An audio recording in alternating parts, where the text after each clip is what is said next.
What if the thing people warn you about after 65 is actually the thing that could help you live longer? For decades, we've heard the same message. Don't live alone. It's dangerous. It's lonely. It shortens your life. The image is almost automatic. An older adult sitting quietly in a house, isolated, disconnected, declining. But here's what most people never stop to question. What if it's not living alone that harms seniors, but losing control?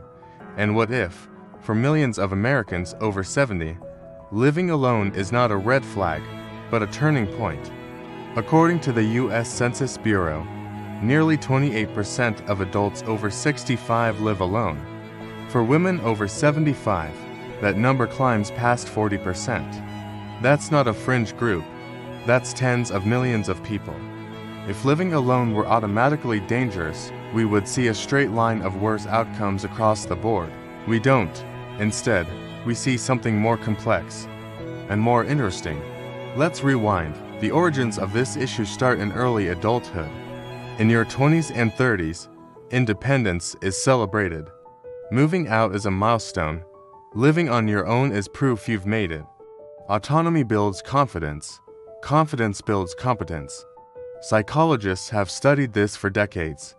A sense of control over your environment strongly predicts mental health. The work of researchers like Julian Rotter on locus of control showed that people who believe they influence their outcomes tend to be more resilient under stress. Now fast forward, in your 40s, subtle changes begin. Responsibilities pile up, work, caregiving, financial pressure.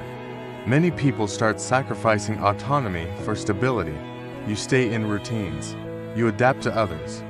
You compromise space, time, and habits. Quietly, something shifts.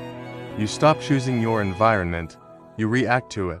By the time people reach their 60s, especially after retirement, widowhood, or an empty nest, they face a new crossroads.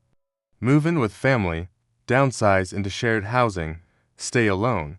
The public narrative pushes one direction: don't be alone. But here's the shift after 70 that most ignore. As we age, autonomy becomes more important, not less.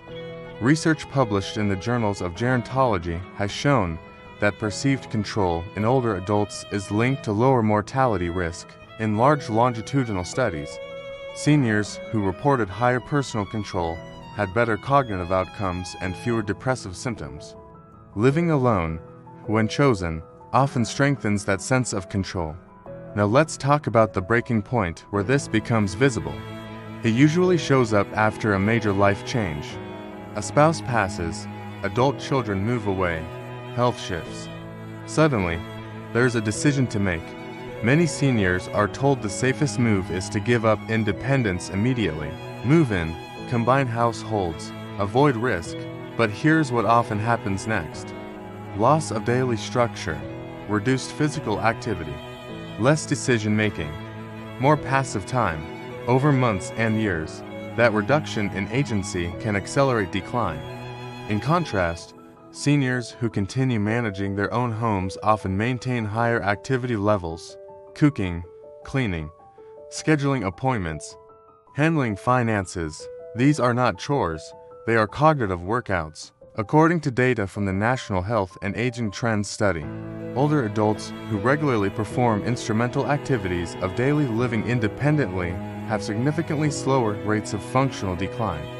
That brings us to the first powerful reason living alone after 65 can be smart. Reason 1. It preserves cognitive engagement.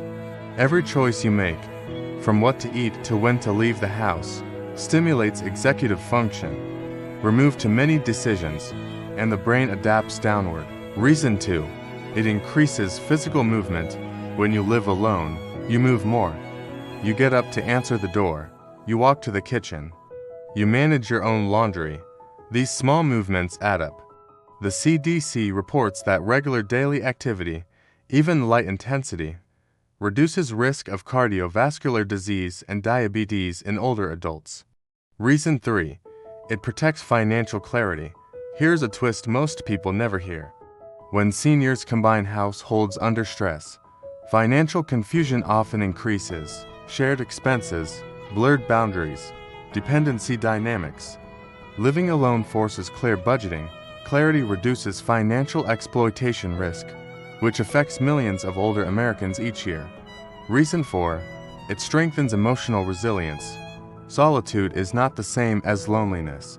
The University of Michigan's national poll on healthy aging found that while loneliness correlates with poorer health, many older adults living alone report high life satisfaction when they maintain meaningful connections. The key is quality, not constant presence. Reason 5. It reinforces identity. After 70, many people feel invisible. Living alone can counter that. Your home reflects your preferences.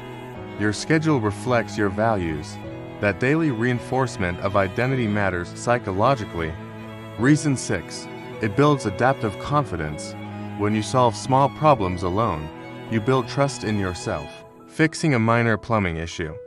Navigating technology. Scheduling telehealth visits. These experiences reduce fear of aging itself. Now let's talk about the fallout when seniors ignore these dynamics. When independence is surrendered too quickly, we often see increased sedentary behavior, higher depressive symptoms, and faster cognitive decline.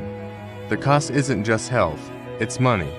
Assisted living averages thousands of dollars per month in the United States. Premature transitions drain retirement savings. And then come the failed fixes. Some seniors, fearing loneliness, overcome it socially. They fill every hour with activities but neglect rest and personal rhythm. Others isolate completely, mistaking independence for disconnection. Old advice says never be alone. But modern research says chronic loneliness is the risk factor, not living alone itself. There's a difference. Here's where this links directly to today. America is aging rapidly. By 2030, all baby boomers will be over 65. Household structures are changing. Multi-generational living is rising, but so is solo living. We must update our thinking. Living alone is not automatically brave. It's not automatically risky. It's powerful when it is intentional, supported, and socially connected. So, what can you do if you're over 60? First, assess your independence honestly. Can you manage daily tasks safely? If yes, strengthen those skills instead of surrendering them prematurely. Second, build structured social touch points. 2 or 3 meaningful connections per week matter more than constant background company. Third, design your environment for safety.